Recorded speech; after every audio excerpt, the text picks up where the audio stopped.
Assalamualaikum warahmatullahi wabarakatuh. Halo, perkenalkan nama saya Regita Safa Malaves dari jurusan Sistem Informasi Universitas Teknokrat Indonesia.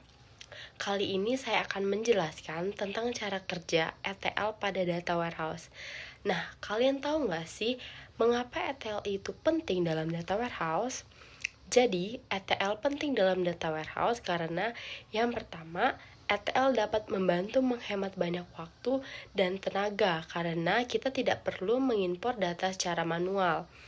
Yang kedua, menangani data kompleks dengan mudah. Yang ketiga, meminimalisir probabilitas kesalahan. Dan yang keempat yaitu meningkatkan kecerdasan bisnis dan ROI atau Return on Investment. Baik, sebelumnya saya akan menjelaskan mengenai apa itu ETL. Jadi, kepanjangan ETL adalah Extraction, Transform, dan Load. Yang pertama, kita akan menjelaskan apa itu extraction. Ekstrak adalah proses memilih dan mengambil data dari satu atau beberapa sumber, misalnya server SQL, XML, atau flat files untuk dibaca atau diakses data yang dipilih tersebut. Sebelum proses ekstrak ini kita lakukan, akan lebih baik dan mempermudah jika user sudah mendefinisikan kebutuhan terhadap sumber data yang akan digunakan terlebih dahulu. Lalu, untuk melakukan proses ekstraksi dengan benar, tahap pertama dari proses ETL data warehouse yaitu ekstrak data dari sistem sumber. Yang kedua, menganalisis data yang diekstraksi untuk mengecek status sistem. Lalu, yang ketiga yaitu interpretasikan pemeriksaan ini untuk memverifikasi bahwa data yang diekstraktasi memenuhi pola atau struktur yang diharapkan. Jika tidak, data harus ditolak. Dan yang keempat yaitu konversikan data ke format yang siap untuk memulai proses transformasi. Nah, baik, ini ada contoh atau gambaran dari extraction.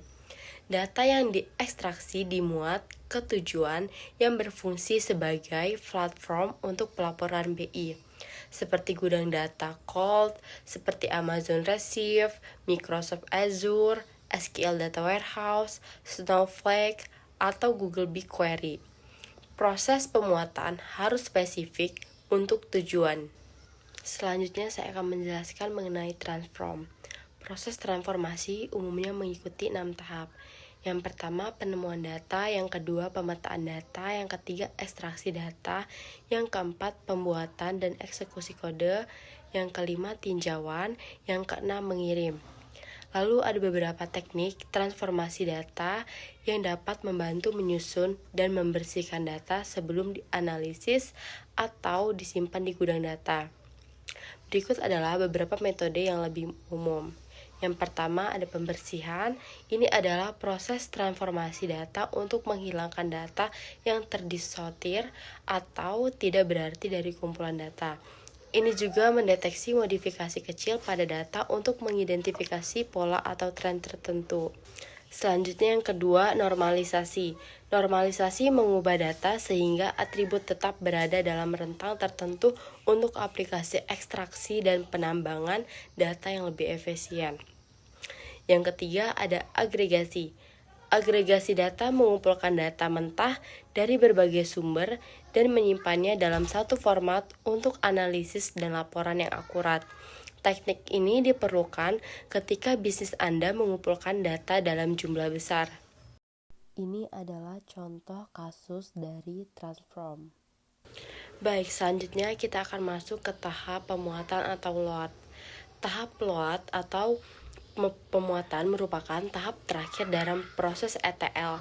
Pada tahap ini, data yang telah ditransformasi akan dimuat ke dalam data warehouse yang dituju. Data ini akan disimpan dalam struktur yang sesuai sehingga dapat digunakan untuk analisis lebih lanjut. Ada dua metode umum yang digunakan dalam proses pemuatan data. Yang pertama yaitu ada full load. Dalam metode ini, proses pemuatan dilakukan pada semua data sekaligus. Proses ini memakan waktu yang lebih lama dan biasa digunakan sebagai proses awal untuk membangun data warehouse atau sebagai bagian dari pembaruan periodik yang melibatkan seluruh dataset. Yang kedua, ada incremental load. Dalam metode ini, pemuatan hanya dilakukan pada data yang baru sejak ekstraksi terakhir dengan periode interval tertentu. Dengan menggunakan pendekatan ini, waktu dan sumber daya yang diperlukan untuk pembaruan data dapat dikurangi secara signifikan karena hanya melibatkan data yang relevan saja. Nah, ini adalah contoh atau gambaran dari loading atau pemuatan. Ini adalah contoh studi kasus. Analisis proses ETL menggunakan extraction, lalu menggunakan transformation dan loading.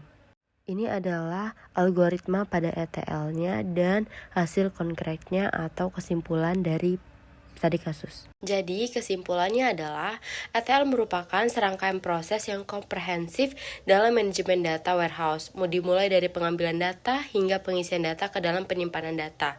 Mengimplementasikan ETL dengan baik dalam konteks data warehouse memainkan peran kritis dalam menyediakan fondasi yang kokoh untuk analisis data yang efektif, pengambilan keputusan, dan perkembangan organisasi dalam era digital ini. Terima kasih.